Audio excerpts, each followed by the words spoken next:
찾으셨으면 앞에 자막을 보셔도 되고요. 제가 읽겠습니다. 누가복음 2장입니다. 25절에서 33절. 예루살렘에 시므온이라 하는 사람이 있으니 이 사람은 의롭고 경건하여 이스라엘의 위로를 기다리는 자라. 성령이 그 위에 계시더라. 그가 주의 그리스도를 보기 전에는 죽지 아니하리라 하는 성령의 지시를 받았더니 성령의 감동으로 성전에 들어가매 마침 부모가 율법의 관례대로 행하고자 하여 그 아기 예수를 데리고 오는지라. 시므온이 아기를 안고 하나님을 찬송하여 이르되 주제여 이제는 말씀하신 대로 종을 평안히 놓아 주시는도다. 내 눈이 주의 구원을 보았사오니 이는 만민 앞에 예비하신 것이요 이방을 비추는 빛이요 주의 백성 이스라엘의 영광이니이다 하니 그의 부모가 그에 대한 말들을 놀랍게 여기더라. 우리 하나님께 영광의 박수 올려드리겠습니다. 할렐루야. 오늘도 여러분의 심령 가운데 하나님의 귀한 은혜가 함께하길 주님의 이름으로 축원합니다. 기도하겠습니다. 하나님의 말씀을 듣기 소망합니다. 성령이여 우리와 함께 하시거늘 우리의 심령을 인도하여 주시옵소서. 주의 뜻을 헤아리는 우리의 마음이 되게 하여 주시옵소서. 감사드리며 예수님의 이름으로 기도드립니다. 아멘. 12월 한 달은 전통적인 교회 절기로 보면 대강절이라고 합니다. 그러니까 대강절로 보내게 되는데, 대강절은 다른 말로는 대림절이라고 하죠. 또 강림절이라고 하는데, 성탄절 전 4주간의 주일을 시작하는 절기로 예수의 오심을 기다린다라는 영적 주제가 있습니다. 그래서 이 대강절과 성탄절이 있는 12월 한 달의 영적 주제는 주님의 오심과 기다림이라고 말할 수 있을 거예요. 그런데 저는 이 주님의 오심과 또 기다림이라고 하는 영적 주제를 생각할 때마다 사무엘 베케트가 지은 유명한 연극이죠. 고도를 기다리며라는 것이 생각이 납니다. 여러분, 고도를 기다리며라는 연극 알고 계시나요? 제목은 좀 들어보셨는지 모르겠습니다만, 이 연극의 줄거리를 짧게 요약하면 주인공이 2명이고요. 총 연극에 등장하는 사람이 5명밖에 안 돼요. 그것도 1막 2망으로 구성이 되어 있는데, 블라디미르와 에스트라공이라는 2명의 남자가 고도라는 사람을 기다립니다. 근데 재밌는 건 그들이 고도가 누구인지를 모른다는 거예요. 어떻게 생겼는지도 몰라요. 그리고 고도로부터 무엇을 바랄지도 몰라요. 심지어 고도가 살아있는지조차 모르고 있는 거예요. 재밌죠? 근데 이 연극이 정말 더 어이가 없는 건 두 사람의 대화가 두서가 없고 때로는 무의미하기도 하다라는 거예요. 가령 너 밥 먹었니? 그러면 나 뭐 먹었으면 하면 대답하면 되잖아요. 너 밥 먹었어? 그러면 나 집에서 뭐 했어? 이런 식으로 대화를 하는 거예요. 그러니까 연극 내내 이런 대화예요. 이런 대화예요. 그들이 무대에 있는 동안 포조와 럭키, 소년이라는 다른 등장인물이 잠깐 등장하기도 하지만 그들이 기다리고 있는 고도에 대한 어떤 의미 있는 진술조차 하지 못합니다. 결국 고도를 기다리다 지친 에스트라공이 차라리 멀리 떠나자고 하지만 또 블라디미르가 내일은 또 고도를 기다려야 한다고서 자리를 떠나지도 못합니다. 결국 이 사람들은 에스트라공이 가진 줄로 자살을 해서 죽어버리자고 하지만 또 끈이 끊어져 버리는 바람에 그것도 여의치가 못하게 되고 결국은 내일은 끈을 다시 구해오자고 하면서 그냥 허무하게 이 연극이 끝나버립니다. 그들은 결국 고도를 기다렸지만 만나지 못한 채 연극이 끝나버리는 거죠. 여러분, 이 고도를 기다리면 이 연극이 참 황당하죠. 저희의 말만 듣고도 뭐 그런 연극이 있어, 이게 무슨 연극이야 라고도 할 수 있을 겁니다만, 이 고도를 기다리며라는 연극은 연극 장르 중에 부조리극이 중에 하나입니다. 대표적인 장르인데, 부조리극이 뭐냐면요, 비이성적이고 모순적인 등장인물이 등장하고 의사소통이 될 수 없는 무의미한 대사들이 계속 나열이 되는 거예요. 그러니까 한마디로 도대체 이 연극이 말하고 하는 자가 무엇인가를 전혀 알 수가 없는 정말 알쏭달쏭한 연극 장르가 이 부조리극이고요. 그 부조리극의 대표가 이 고도를 기다리는. 근데 여러분, 이 연극이 얼마나 유명하냐면요, 한국에서 매년 합니다. 그 유명한 신구 박근영 씨가 이 연극을 위해서 80노장의 투혼을 발휘한다고 하지 않습니까? 이 연극은 또 여자는 등장을 못합니다. 남자만 등장을 하게 되는데, 흥미로운 건요, 이 연극의 저자인 사무엘 베케트는 도대체 고도가 누구냐라고 묻는 사람들의 질문에 뭐라고 얘기했는지 아십니까? 자기도 고도를 모른대요.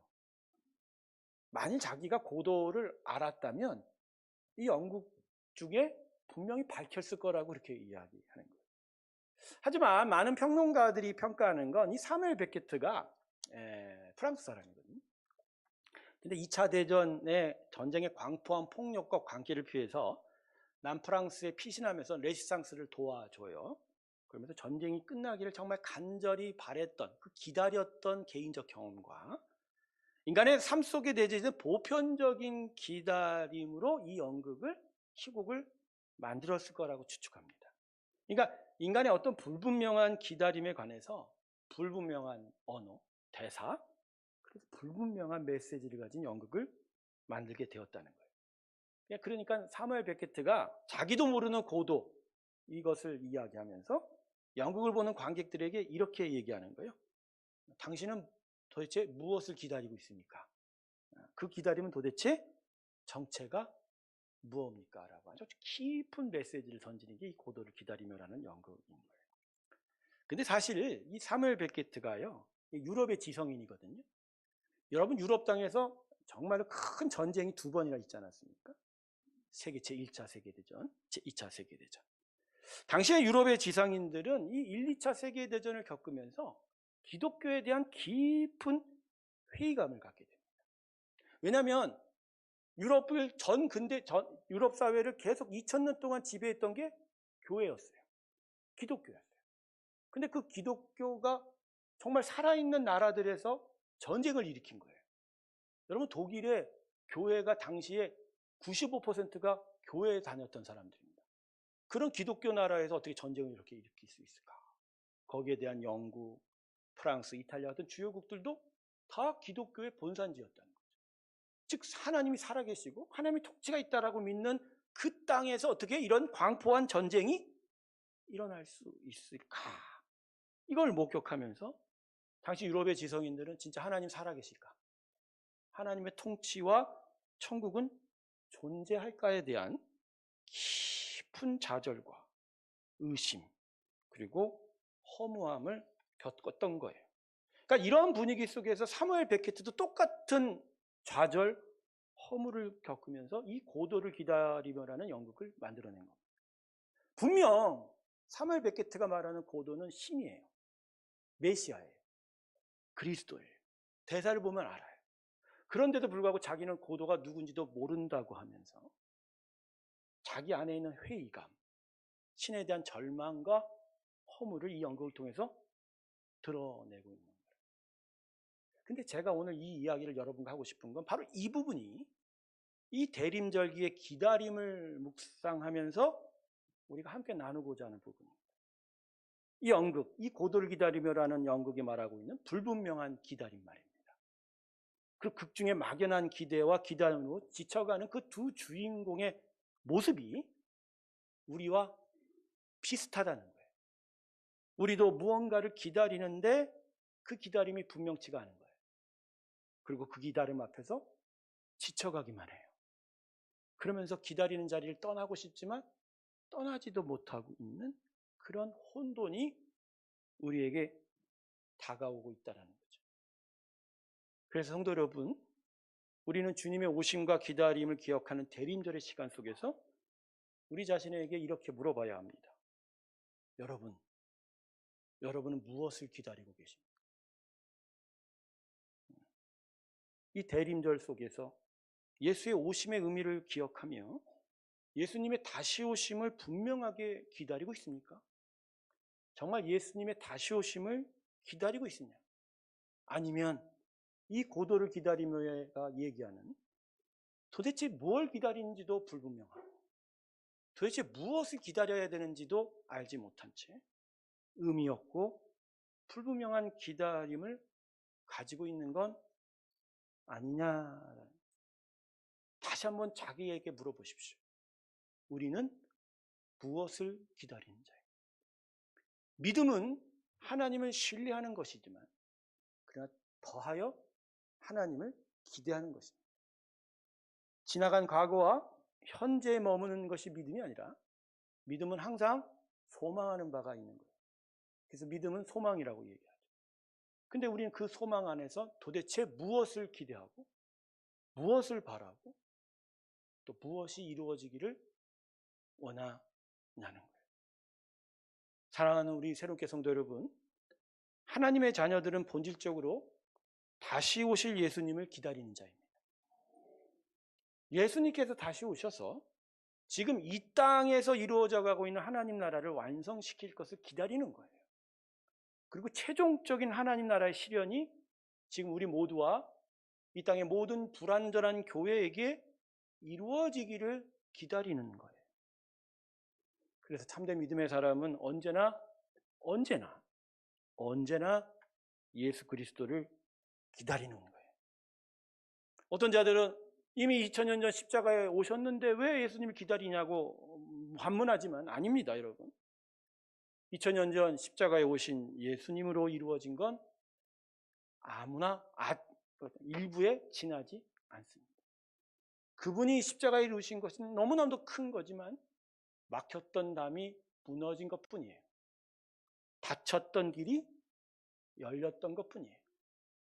그래서 무너진 담을 넘어서서 열려진 길을 향하여 걸어가고 저 멀리 있는 그 최종의 하나님의 나라의 완성과 최후 목적지를 향하여 갈 일이 남아 있는 거예요.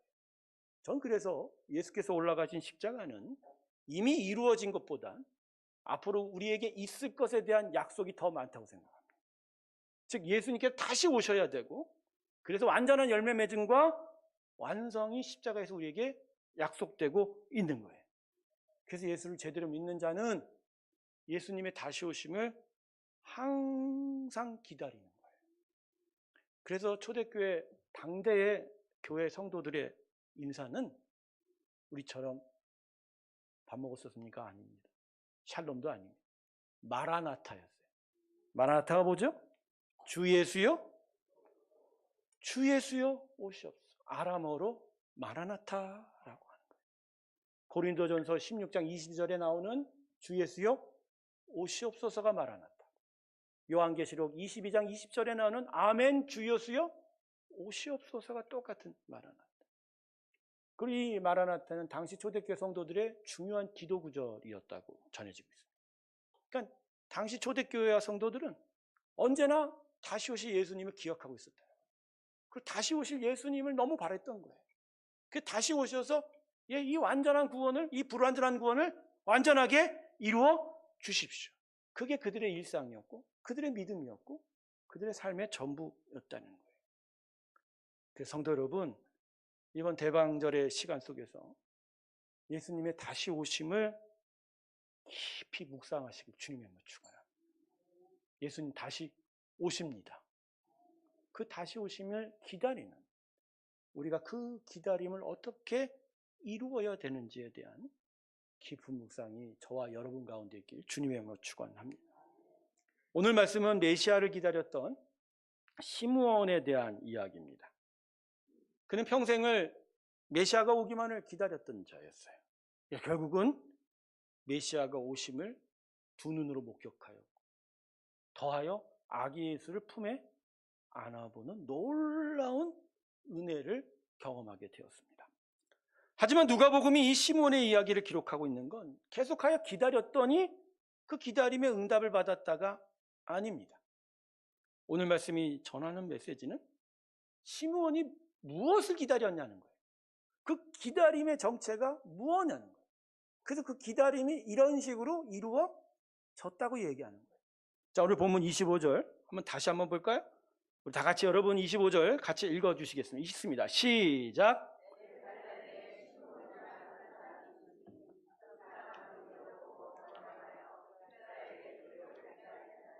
성령이 그 위에 계시더라. 아멘. 자, 이 본문 잘 읽어야 합니다. 시므온이 정말 기다리고 바라는 것이 무엇인가를 정확하게 찝어내야 돼요. 일단 시므온이 기다린 대상이 누구지요? 자, 그 밑에 26절은 그가 그리스도를 보기 전에는 죽지 아니하라는 성령의 계시를 받았다고 했죠. 그러니까 시므온은 그리스도를 기다린 거예요. 즉 메시아를 기다린 거예요. 그리스도는 원래 헬라어고요. 그들의 아람어로는 메사야가 됩니다. 메시아가. 자, 근데 이 메시아는 이사야 선지자로부터 예레미야 선지자, 수많은 선지자들에 의해서 이스라엘 사람들에게 계속하여 하나님이 예언하셨던 약속인 거예요. 너희들에게 나의 아들, 하나님의 아들을 보낼 것이다. 그래서 그 아들이 왔을 때 너희 안에 완전한 구원이 이루어질 것이다. 그러니까 이스라엘 사람들이라면, 율법을 읽고 선지자들, 묵상한 자들이라면 메시아에 대해서 다 알고 있는 거예요. 근데 이 시몬은 정말 바랬던 거예요. 정말 메시아를 바랬던 거예요. 그런데 오늘 아까 읽었던 25절에선 뭐라고 달리 말하고 있습니까? 이스라엘의 위로를 기다립니다. 즉 그리스도를 기다렸는데 그 그리스도를 통해서 내가 무엇을 얻을지를 지금 이런 식으로 표현하는 거예요. 그러니까 시므온은 메시아를 기다리면서 무엇을 기다린 거예요? 무엇을 얻기를? 이스라엘의 위로를. 시몬은 결국 이스라엘의 위로를 기다렸던 거예요. 자, 그런데 그러면 이 이스라엘의 위로가 뭐냐는 거예요. 여러분, 위로라는 단어는 우리는 어떻게 생각하죠? 마음이 슬픈 자한테 가서 등 두들겨주고, 마음이 아픈 자들에게 가서 괜찮아 라고 위로해줘. 그 마음을 따뜻하게 해주는 것을 위로라고 보통 생각합니다.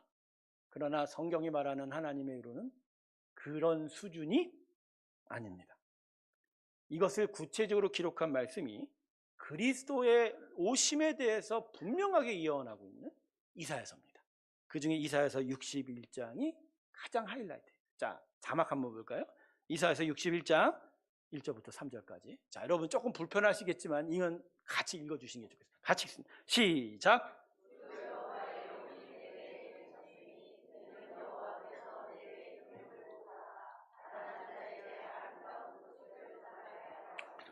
나를 보내사 마음이 상한 자를 고치며 포로된 자에게 자유를, 갇힌 자에게 노임을 선포하며 여호와의 은혜의 해와 우리 하나님의 보복의 날을 선포하여 모든 슬픈 자를 위로하되 무릇 시온에서 슬퍼하는 자에게 화관을 주어 그 죄를 대신하여 기쁨의 기름으로 그 슬픔을 대신하여 찬송의 옷으로 그 근심을 대신하시 그들이 의의 나무 곧 여호와께서 심으신 영광을 나타낼 자라 일컬음을 받게 하려 하심이라. 아멘.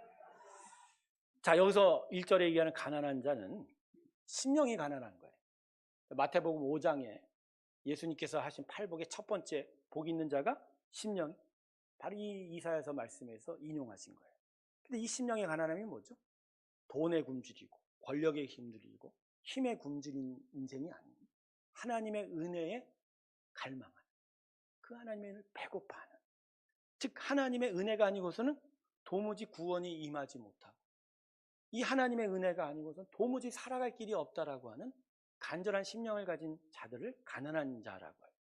근데 바로 그 가난한 자에게 아름다운 소식, 그 복음이 선포된다는 거예요. 할렐루야. 근데 그 복음이 선포가 되고 메시아가 올 때 어떤 일이 나타나게 되냐면, 자, 1절 하반절부터 보면 마음이 상한 자를, 그치? 이건 죄악으로 인하여 타락하고 삐뚤어지고 그래서 고통당할 수밖에 없는 심령, 그 죄인에 대한 이야기.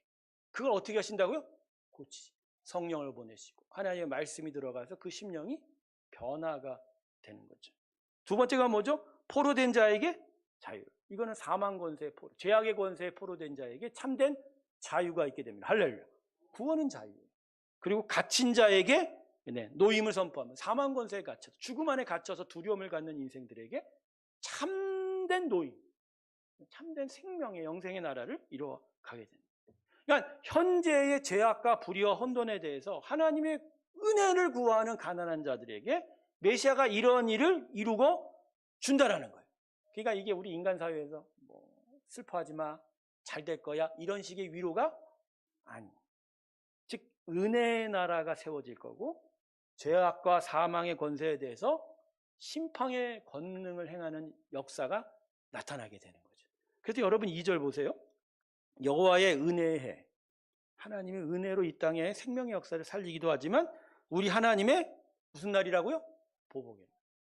즉 불의에 대해서 심판하시고 징계하시는 일까지도 이루어 가신다. 여러분, 이게 예수님이 오셔서 이 땅에 주실 하나님의 위로예요. 시므온이 기다린 건 바로 이 위로예요. 이 위로를 시므온은 기다렸고, 그 위로의 시작인 아기 예수의 탄생을 자신의 두 눈으로 목격하면서 그 아기 예수를 품 안에 안는 감동적인 일을 그가 경험했다고 하는 게 이 누가복음의 기록인 거죠. 그런데 이 예수님의 오심을 기록한 복음서에는 이 하나님의 위로와 예수께서 십자가에 주신 구원을 분명한 한 단어로 우리에게 표현해주고 있습니다. 지금 이사야서 61장 1절과 3절이 너무 복잡하죠. 이걸 아주 간단하게 단 하나의 단어로 소개하고 있습니다. 자, 자막 한 구절 더 볼까요? 누가복음 2장 13절에서 14절 말씀입니다. 우리 같이 읽습니다. 시작.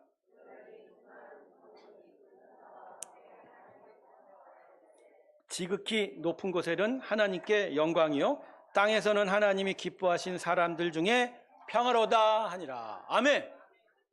예수님이 오셔서 이 땅을 새롭게 하며 거룩한 하나님의 나라를 이루어가니 이건 하나님께 기쁨이 된다는 거예요. 그래서 하늘의 영광. 그러나 그 역사가 이 땅에는 뭐가 된다고요? 평화. 바로 이사야서 61장에 그 메시아가 이룰 은혜의 나라가, 하나님의 나라가 누가복음에서는 단 한 자, 한 단어로 표현돼요. 뭐라고요? 평화.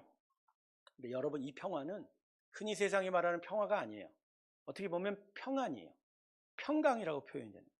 온 우주 만물이 하나님이 만드신 뜻대로 조화스럽게 서로 균형이 잡혀서 각자가 주어진 복대로 살아가고 기쁨을 누리는 완전한, 그죠, 은혜, 하모니, 그걸 평화라고 하는 거예요. 그러니까 예수가 오시면 이 땅에 결국 이룰 게 뭐라고요? 평화예요. 그게 하나님의 위로예요. 예수님으로 말미암아 여러분의 심령과 인생에 평화가 가득하길 주님의 이름으로 축원합니다. 하나님이 여러분에게 먼저 주시고 싶은 건 이 평화예요. 평화예요. 평화. 그러니까 하나님께서 이 땅에 주시고 싶은 위로는 바로 이 평화라는 거죠. 이 평화가 필요하다는 거예요. 그러니까 시므온이 이 평화를 기다렸고 예수의 오심으로 이 평화가 이루어지기를 바랬던 거예요. 사랑하는 성도 여러분, 우리가 사는 이 시대는 다른 어느 때보다도 하나님의 위로가 정말 절대적으로 필요한 시대예요. 그리고 그 위로는 평화로 우리 가운데 나타나야 한다는 거예요. 여러분, 이 시대는 두 가지 측면에서 너무너무 어려운 시대입니다. 참된 진리가 먼저 사라졌습니다. 네, 사람들이 진리로 안 살아가요. 자기 마음과 자기 탐욕대로 살아가요. 그러다 보니 어떻게 되죠? 서로 싸울 수밖에 없어요. 그래도 힘이 남용되고 힘없는 자는 착취를 받게 되고 고통을 당하게 되고 그러다 보니 폭력이 드러나고 전쟁이 일어나고 사륙이 끊이지 않는 시대. 지구 역사상의 인류 역사 속에 단 한 차 하루라도 전쟁 없는 날이 없었다고 얘기하지 않습니다. 그렇습니다, 여러분. 이 땅은 하나님의 진리가 사라진 이후에 진리로 살아가지 않아서 지금 폭력과 전쟁과 시기와 다툼으로 고통당하고 있는 거예요. 우리는 그래도 따뜻한 먹거리와 잠자리가 있어서 부족하고 힘들기는 하지만 이러한 이야기들이 먼 세상 이야기로 알고 있고 뉴스로만 경험합니다만 여러분, 아닙니다. 지금 지구 저 건너편에는 전쟁으로 고통당하며 죽어가는 사람이 부지기수라는 거죠. 이스라엘 땅, 저 가자 지구와 레바논의 헤즈볼라와의 전쟁은 멈추지 않고 있습니다. 계속 하루에도 몇십 명이 죽어가고 있는 상황이죠. 언제 어디서나 폭력이 남행하고 있고 폭탄이 터지는 그 시대. 이 시대에 평화가 있습니까? 근데 그 평화가 사라진 이유는 참된 진리가 사라졌기 때문이에요. 그리고 무엇보다 이 시대의 문제가 뭐냐면 긍휼함이 사라진 시대예요. 이 시대는 극도의 자기 이기주의 시대예요. 자기 배를 채우는 것이 전부인 시대. 물론 남을 생각하고 공공의 선을 존중하고 찾는 소수의 사람들이 있지만 점점 세상이 죄악에 관영했다는 건 바로 이거예요. 분명히 말세가 되어가면 자기 사랑에 취한다고 합니다. 자기 이기주의, 자기 배를 채우는 게 전부입니다. 서로를 돌봐주고 서로를 세워주고 그런 긍휼과 사랑함이 사라졌어요. 여러분, 서울 시내에 먹을 거 없어서 죽어가는 자들이 있을까요, 없을까요? 있어요, 여러분. 번영과 풍요로움을 자랑하는 도시의 그늘진 구석에서 먹을 것이 없어서 쓰러지고 외로워서 방 한 곳에서 고독사, 그렇게 외롭게 빈곤하게 죽어가는 자들이 있는 거예요. 그럼에도 불구하고 우리는 그들에게 그 어떤 도움도 베풀 생각이 없어진 상황이라는 거죠. 한국 사회가 그런 것 같아요. 제가 대학생을 살았던 1980년대와 그래도 1990년대에는 거대 담론이라는 게 있었습니다. 정의, 복지, 하나님의 은혜, 큰 주제들이 있었어요. 평화. 근데 요새 시대는 그런 주제조차가 사라졌어요. 뭔가 거대한 하나님의 큰 질서, 어떤 타인을 위하고, 어떤 사회를 위하고, 어떤 나라의 중요한 가치들을 생각하는 세상의 그런 생각조차도 지금은 사라진 지 오래예요. 이제는 전부 다 자기 배, 자기 탐욕에, 아니면 자기 집단의 이익에만 몰두하고 있지 않습니까? 과연 이러한 세상에 우리는 스스로 평화를 이루어낼 수 있을까요? 어제는 제가 텔레비로 봤습니다만 탄핵 정국 앞에서 여의도 국회의사당 앞에 모인 그 수많은 인파들 앞에서 문제의 해결조차 하지 못하는, 이것이 좌와 우와 여당과 야당의 이야기가 아닙니다. 그 안에 진짜 참된 평화가 어떻게 들어올 수 있느냐에 대한 의문을 가진 거죠. 사무엘 베케트가 품었던, 유럽의 지성인들이 품었던 깊은 회의와 좌절감을 전 지난 한 주 동안 제 심령 속에서 고통당했습니다. 과연 이것을 어떻게 해결할까? 그러나 결론은 이미 나와 있어요. 하나님의 이 위로, 이 평화의 주심이 아니면 우리는 이것을 해결할 수 없습니다. 이 하나님의 위로와 예수의 구원이 우리에게 주어지지 않으면 우리 시대와 이 땅은 힘이 약해서 쓰러지고 강한 자들에 의해서 무너지고 정의가 사라진 채 각자의 배를 채우는 일만 가득하게 될 거라는 거예요. 저는 그래서 우리 시대에 대해서 묻습니다. 과연 우리 시대는 무엇을 기다리고 있을까요? 무엇을 기다리고 있을까요? 무엇을 통해서 이 비참한 시대와 세상에 대해서 구원을 생각하고 있을까요? 안타깝게도 이 세상은 세상 자신에 대한 구원을 포기한 것 같습니다. 구원을 포기했던 것 같아요. 구원을 포기한 대신 이젠 우리끼리만 잘 살자고 하는 것 같아요. 우리만 잘 살면 그만이야 라고 하는 생각으로 진정 구원에 대한 생각조차 하지 못하는 그 모습들. 제가 고도를 기다리며라는 이 연극을 여러분에게 미리 소개한 건 바로 이런 이야기예요. 뭔가 기다린다고 하지만, 무언가를 바란다고 하지만 진정 바라는 것도 없어요. 소망하는 것도 불분명해요.